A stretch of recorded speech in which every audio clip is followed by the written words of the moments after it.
What's up, YouTube? We're at the Circles Design Conference in my backyard of Richardson, Texas. So instead of flying across the United States, we drove 30 minutes to the conference. We got our badge, we got our t-shirt. It should be a fun time listening to a bunch of real talented speakers about design. So conference day one, let's go.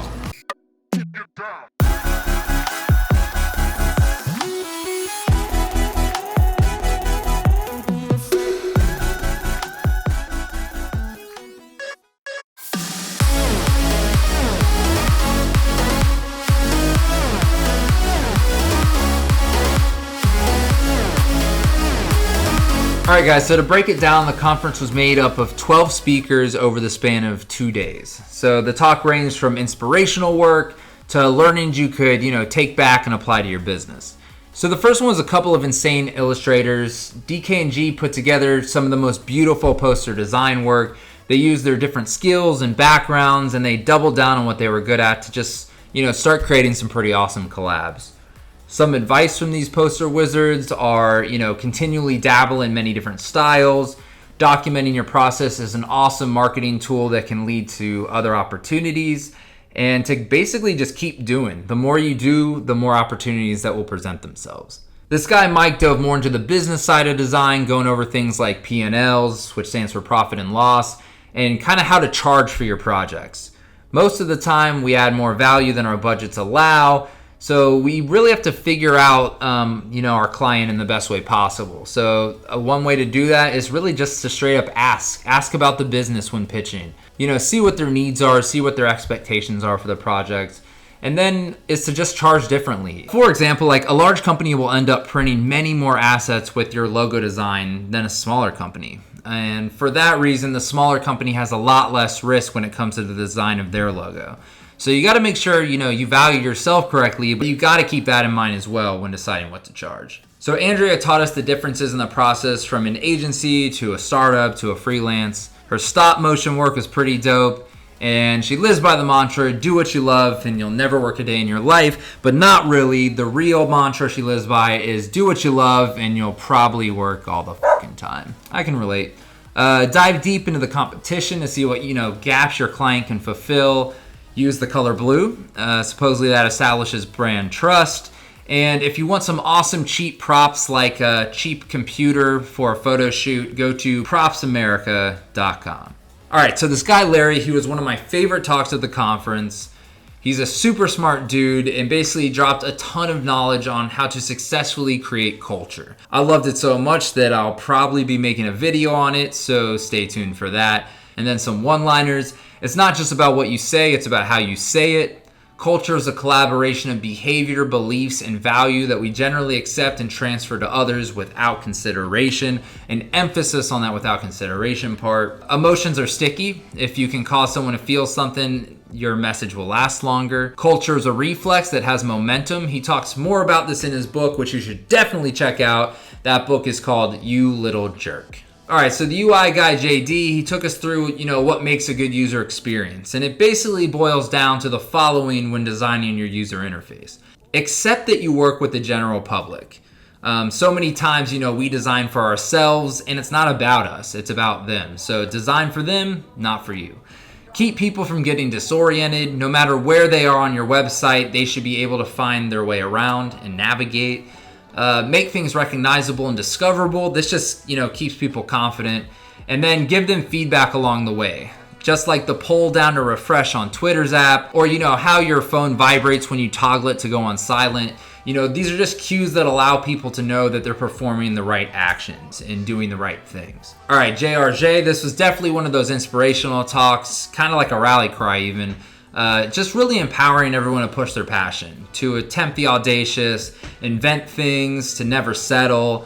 And all this comes together nicely in his metaphor, dig a deep well rather than 100 shallow puddles, which I just love. I think that's awesome. This guy was all about making change through art. He called it activism, activist plus art. You get it. He created just some really cool stuff to paint the narrative he wants to see in the world. So he wants you to meet as many not like you people as you can. This just helps broaden your perspective and make cooler things.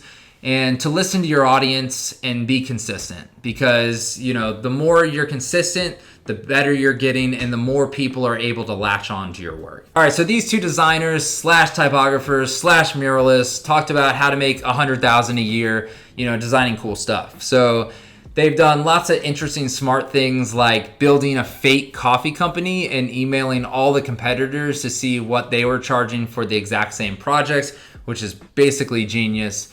Some other nuggets from their talk. The first is to be professional AF, basically present yourself well through how you act, through your emails, through your website, and then provide extra value when you can. So on top of the work you're doing, what extra things can you provide to your client? Like, could you provide a process video for them to use on social of the work that you did? I thought this was kind of interesting. Most millionaires have 7 sources of income, so, 5 more to go. Brittany focuses on experience design at Ogilvy, and her prez was basically about content. It's important that design is created in tandem with content, and that just creates a better user experience altogether. A lot of the times I know I jump the gun and I start designing before I know exactly what is being said, and it needs to be the reverse. Those things need to be very much in tandem to make sure the right message is getting across in the best way possible. So to do that, you want to also determine how your brand is going to translate to digital, and then you have to ask yourself what your consumer or user actually needs.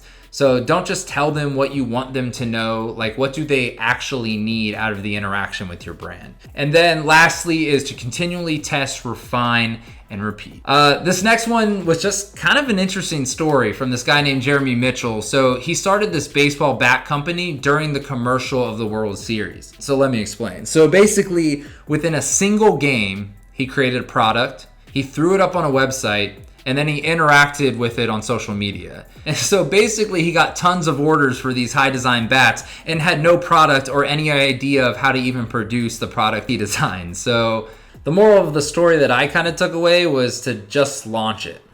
Just make stuff, make it happen, figure it out, worry about it later. All right, so the next one is a lady by the name of Sarah Mick. So she was basically one of the magicians behind that swipe gesture within Tinder. Her keynote was very unplugged. It was very raw, kind of unprepared, but in the best way.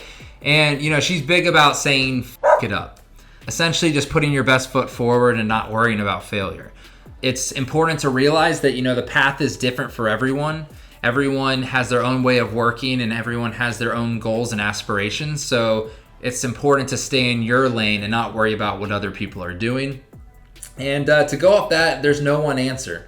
I mean, basically you do you. And lastly, we ended on a designer rant where he kind of talked about his complaints and contradictions about our job, kind of more on the funny side. I wouldn't say I took a ton of information away from this talk, but it was definitely entertaining.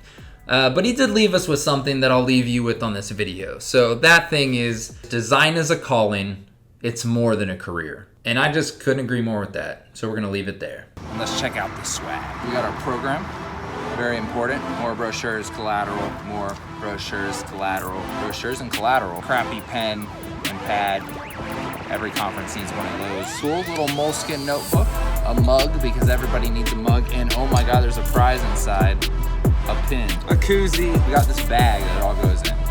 Drawstring bag.